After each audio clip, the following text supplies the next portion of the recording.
this is the Investment Venturer, and welcome to the Investor Next Door podcast. Today we'll be discussing ETFs and bonds. I should let you guys know that anything said on this podcast should be used for information and entertainment purposes only.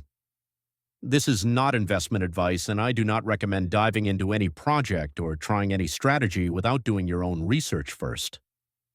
An ETF, Exchange Traded Fund, is a type of investment fund that holds a collection of assets, like stocks, bonds, or commodities, and is traded on a stock exchange, much like a regular stock. ETFs help diversify your portfolio by spreading your investment across a wide range of assets, reducing the risk that comes from relying too heavily on any one stock, bond, or sector. Here's how. Broad market exposure. A single ETF can hold hundreds or even thousands of different securities. Example, ticker symbol, SPY, tracks the S&P 500, gives you exposure to 500 large U.S. companies across various sectors. Sector or industry diversification. You can invest in specific sectors like tech, healthcare, energy, without betting on just one company. For example, ticker symbol XLK focuses on tech companies like Apple, Microsoft, etc. Geographic diversification. International ETFs let you invest in markets outside your home country. For example, ticker symbol VEA covers developed markets outside North America like Europe and Asia. Asset class diversification. Mix different asset types, stocks, bonds, commodities, by using different ETFs. For example, combine stock ETFs like VTI with bond ETFs like BND or gold ETFs like GLD.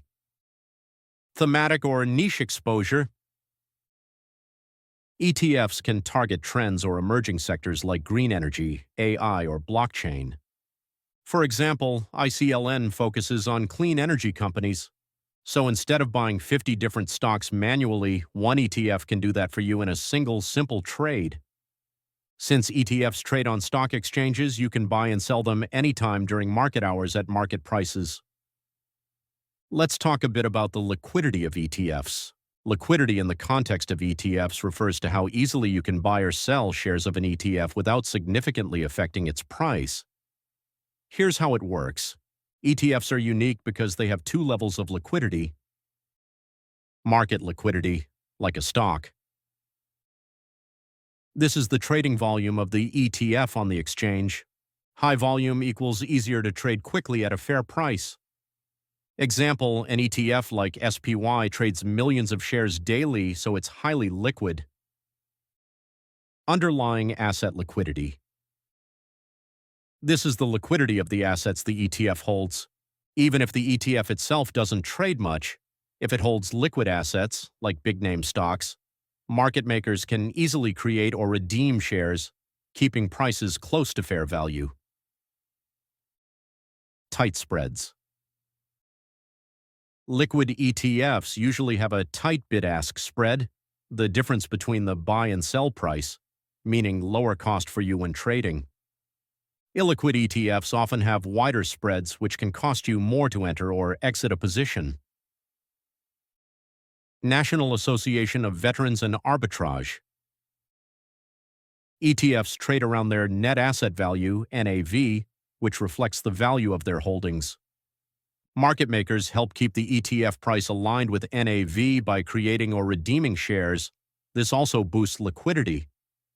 ETFs usually have lower fees than mutual funds, and here's why. Passive management. Most ETFs are index funds. They just track a benchmark, like the S&P 500. No need to pay high salaries to fund managers constantly picking stocks.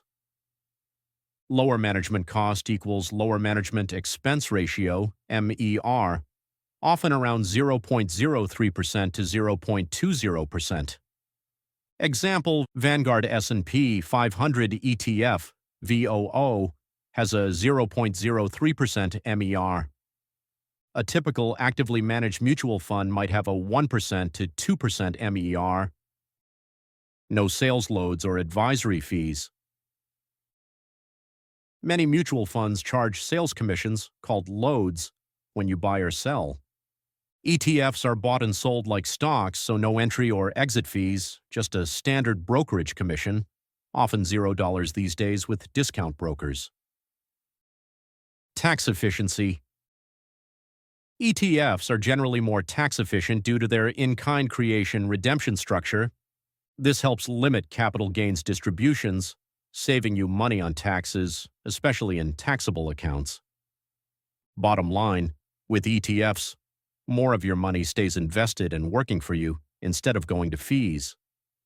There are many types of ETFs, each designed to serve different investment goals or strategies. Here's a breakdown of the main types of ETFs. Stock equity ETFs. Tracks a specific stock index or group of stocks. Example, SPY S&P 500, VTI Total U.S. Stock Market, QQQ NASDAQ 100. Bond fixed income ETFs. Invest in government, municipal, or corporate bonds, useful for income and lower volatility. Example, BND Total U.S. Bond Market, TLT Long-Term U.S. Treasuries. International ETFs. Give exposure to stocks outside your home country, can be global, regional, or country-specific. Example, VEA Developed Markets, VWO Emerging Markets, EWJ Japan. Sector and industry ETFs. Focus on specific parts of the economy, great for tactical plays or belief in a sector's growth. Example, XLK Technology, XLF Financials, XLE Energy. Commodity ETFs. Track prices of physical goods like gold, oil, or agricultural products. Some hold the physical asset, others use futures. Example, GLD Gold, USO Oil. Dividend ETFs. Focus on companies with strong or growing dividend payouts, often used for income generation. Example, VIG Dividend Growers, SCHD High Dividend Yield.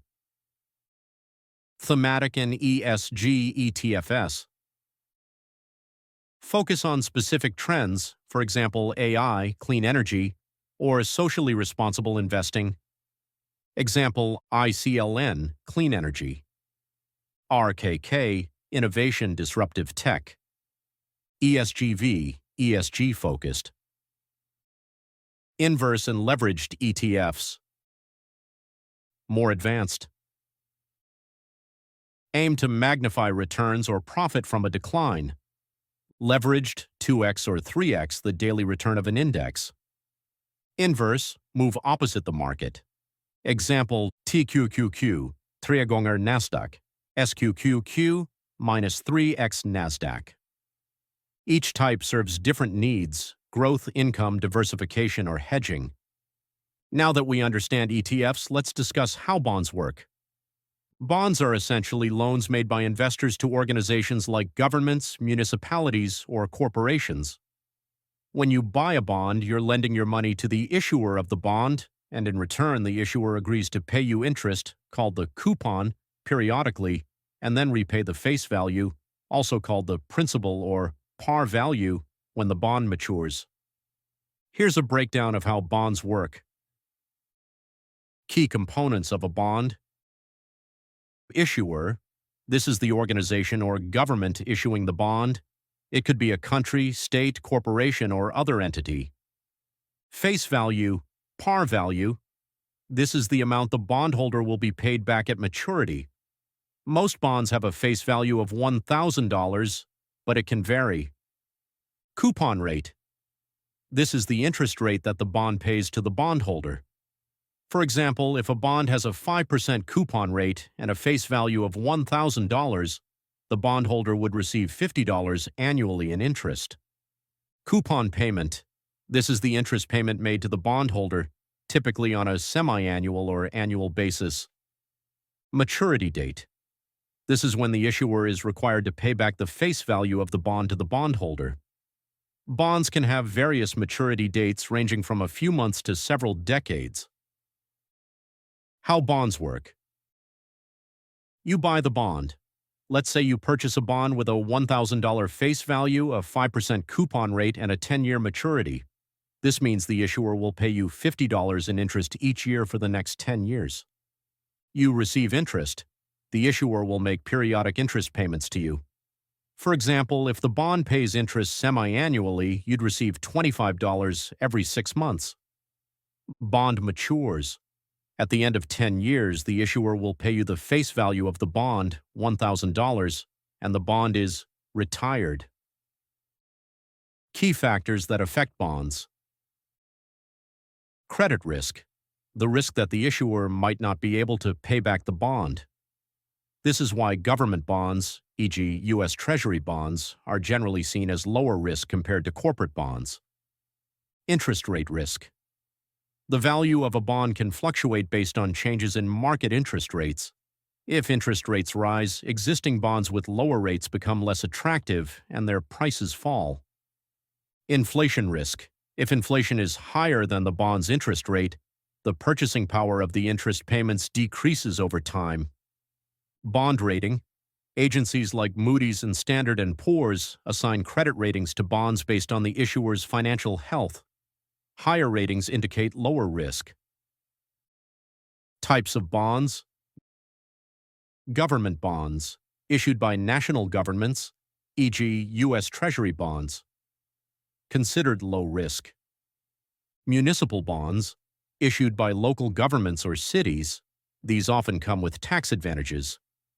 Corporate bonds, issued by companies.